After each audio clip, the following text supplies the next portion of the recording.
আসসালামু আলাইকুম। হাঁস পালনে সব থেকে বেশি খরচের জায়গাটা হচ্ছে হাঁসের খাবার। হাঁস এত পরিমাণে খাবার খায় যে হাঁস পালন করে বা হাঁসের খামার করে লাভবান হওয়াটা খুব কঠিন একটা ব্যাপার। তবে যদি আপনি একটু মাথা খাটিয়ে হাঁসের খামারটা বা হাঁস পালন করতে পারেন তাহলে লাভবান হতে পারেন ইনশাআল্লাহ। এমনই একটা পদ্ধতি আজকে আপনাদেরকে দেখানোর চেষ্টা করব হাঁসের খাবার সম্পর্কে।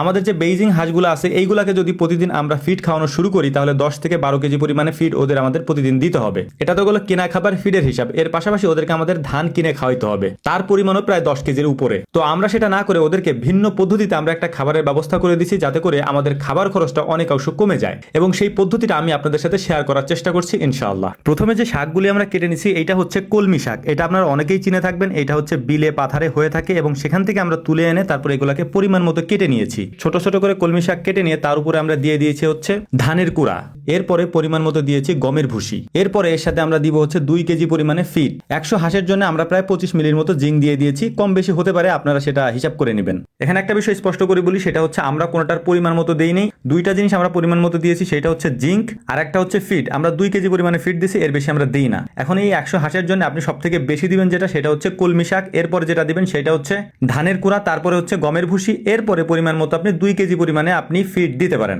এটা দিলে মোটামুটি আলহামদুলিল্লাহ এটা কমপ্লিট করতে পারবেন। এরপরে সুন্দর করে এটাকে আপনি মাখায় নেবেন, সাথে একটু লবণ দিতে পারেন, তারপরে পরিমাণ মতো পানি দিয়ে সুন্দর করে এটাকে আপনি মাখিয়ে নিতে পারেন। তো আলহামদুলিল্লাহ আমাদের এইটা মোটামুটি তৈরি করা শেষ। এটাকে তৈরি করার পর একেবারে সুন্দর করে এটাকে আমরা আঠা আঠা করে মাখিয়ে নিব। এরপরে এটাকে আমরা কতক্ষণ রেখে দিব, রেখে দেওয়ার পরে তারপরে যদি দেখি যে এটা থেকে পানি বের হচ্ছে, মানে বেশি পাতলা হয়ে গেছে, তখন হচ্ছে আমরা আরো কিছু ধানের কুড়া দিয়ে এটাকে মোটামুটি একটু শক্ত শক্ত করে তারপর ওদেরকে দেওয়ার চেষ্টা করবো। এবং এর পাশাপাশি ওদেরকে আমরা আলাদা করে পানি দিব, মানে এটাকে আমরা একেবারে পানি পানি করে ফেলবো না। পানি এবং খাবারটা আলাদা আলাদা করে দেই। আমরা খাবার দেই এক সাইডে এবং এর পাশে পানি দেই আরেক সাইডে, যাতে করে ওরা খাবারটা খেয়ে পাশে ওরা পানি খেতে পারে। তো আলহামদুলিল্লাহ মোটামুটি এটা আমাদের বানানো শেষ। এটাকে আমরা এখন রেখে দেবো। রেখে দিয়ে আমরা টুকটাক একটু কাজ করব। কাজটা হচ্ছে যে গত কয়েকদিন ধরে বৃষ্টি নামতেছে, গত কয়েকদিন না 2 দিন ধরে বৃষ্টি নামতেছে।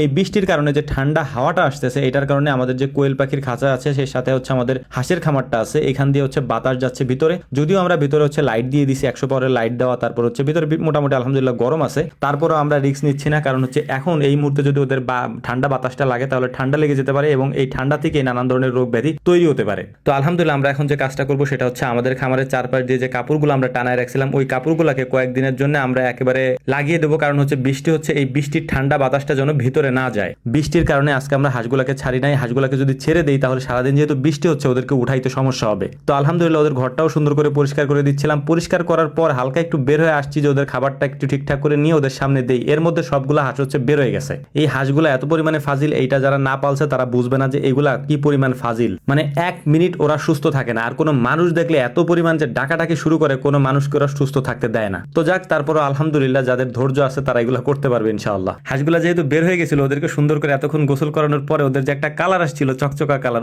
ওইটাতে আবারও কাদা লেগে গেছে আর কি। তারপর আবার ভিতরে ঢুকে আবার গোসল করাইছি। এরপর আমাদের যে মেইন কাজ সেটা হচ্ছে যে খাবারগুলোকে আমরা রেখে দিয়ে গেছিলাম, একটু পানি বের হয়েছে খাবারগুলো থেকে। এরপর আমরা পুনরায় ওটার মধ্যে হচ্ছে ধানের কুড়া দিয়ে একটু শক্ত শক্ত করে তারপর এটাকে আমরা এখন নিয়ে ওদের সামনে দিয়ে দিচ্ছি এবং এটাকে ওরা খাবে এবং এর পাশে আমরা পানি দিয়ে দিচ্ছি, ওই পানিটা ওরা খাবে ইনশাআল্লাহ। হাঁস যেহেতু একটু নোংরা প্রাণী, নোংরা ওরা করবেই, যেটা আপনারা দেখতে পাচ্ছেন ভিডিওতে। এইটা স্বাভাবিক একটা ব্যাপার। এটা যদি আপনি মেনে নিতে না পারেন তাহলে আপনি হয়তো হাঁস পালতে পারবেন না। তো আমাদের জন্য দোয়া করবেন। আসসালামু আলাইকুম রহমতুল্লাহ।